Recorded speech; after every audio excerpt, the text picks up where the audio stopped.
So welcome to Foreigner in the Philippines. So we're following Alfred. We're going to his house.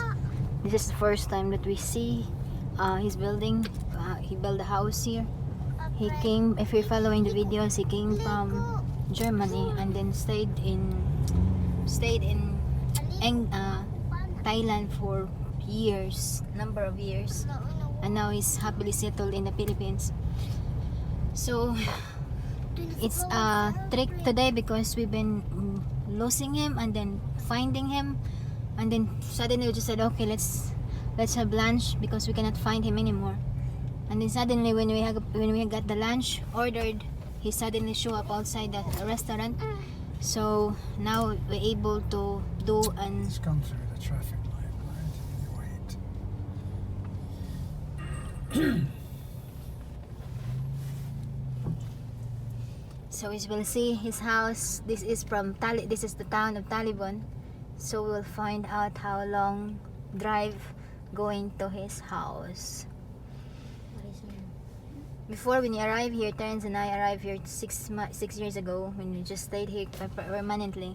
It's only just maybe 4 or 3 foreigners here in town, you know.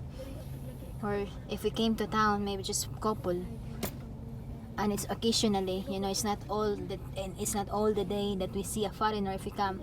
But this time, there are a lot of foreigners now that married to a Filipina here in this town. If not, it's in other towns also. But because we have Altoras here,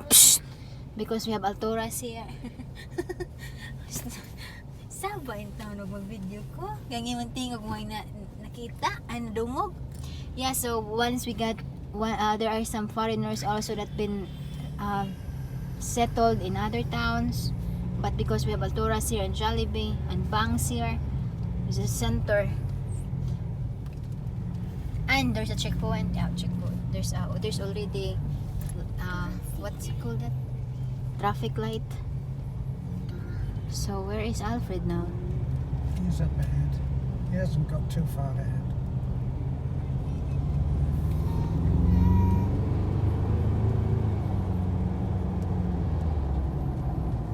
This is where we usually eat sometimes because they got delicious liampo and chicken.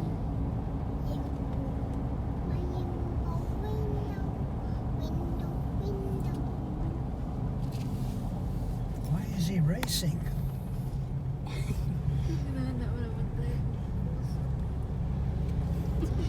It's not traffic today. Racing daw. And this is the public hospital here in Taliban.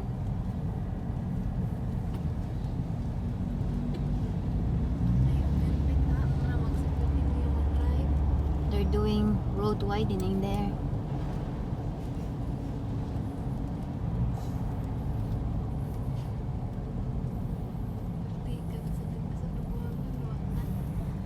Wow, overtake man.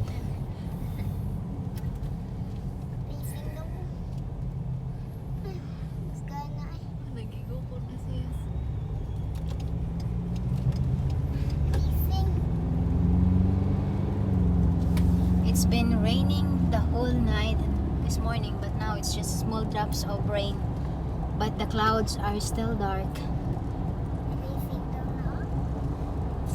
It's not as dark as in the house when we're in our place. It's totally dark from our barangays.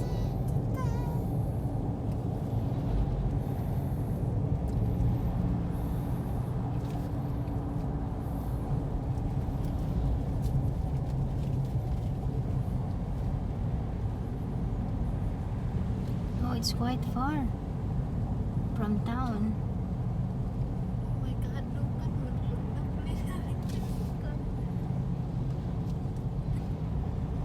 Alfred is really trying to overtake everybody's on his front. Driving like a sports car. I don't know what's wrong with him. Oh yeah, you know, we're not in hurry, right? Well, we're trying to keep up with him. Yeah.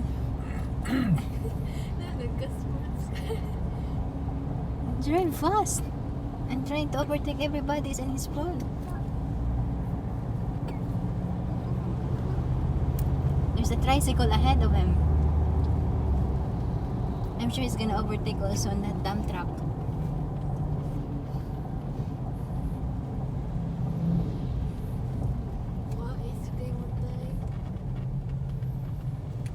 Pagi ka lang lukan ay. Magkahapang drum truck oy. Awa na mo kay racing mo na. Yeah, so there's a lot of road widening here because Taliban is really progressing. You know, so it's one way to show. It's one way of showing that the town is progressing. Is the road, you know. So this is the national highway, and all of this widening is in preparation, I think, from when communication is better Yeah, tourism. to Bohol. Look at the water over there. So we're trying to follow Alfred. Lukan ang truck oh. He's doing his boy racer.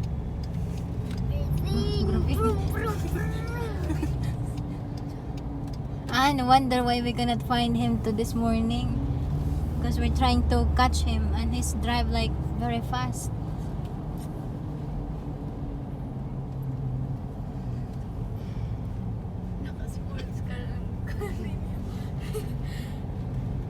Racing daw oh.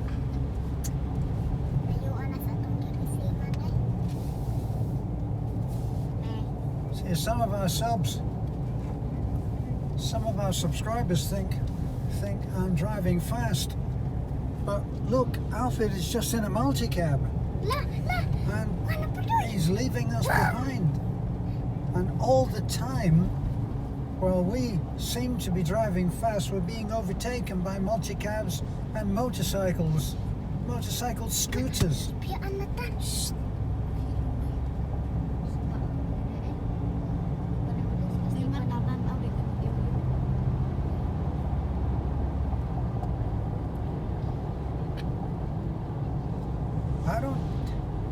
I really don't drive this fast normally, because we're now almost 70,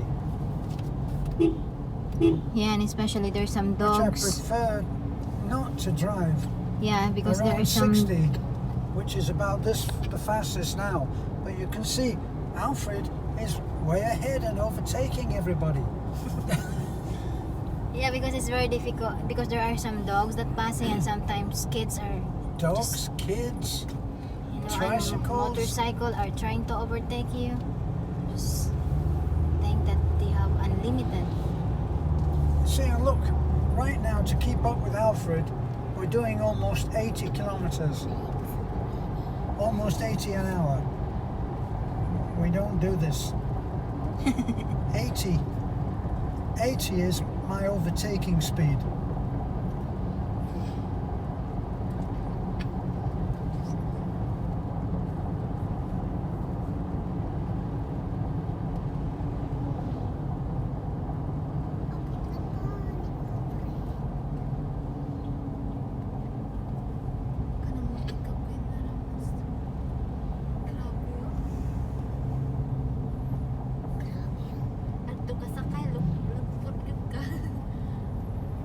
Another gas station there. This is the checkpoint that he meant. Because it draw in the sketch for the internet the internet connections, and all I can hear is there's a checkpoint.